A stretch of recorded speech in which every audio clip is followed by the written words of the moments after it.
আইয়ামে তাশরিক,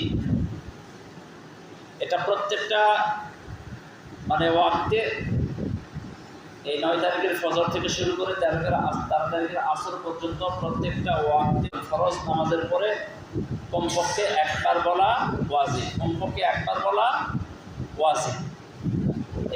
এই ওয়াজিবটা আদায় করতে হবে। আজকে তো আমরা কুরবানি দেওয়ার জন্য পেরেশান, আমরা কি বলেন, তাই না?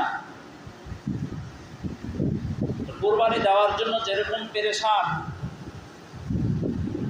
এটা ওয়াজিব, এইটাও ওয়াজিব, আইয়ামে তাশরিক পাঠ করা এটাও ওয়াজিব।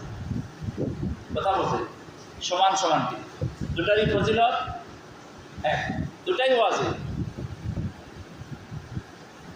তো কুরবানি দেওয়ার জন্য যেরকম গুরুত্ব দিচ্ছি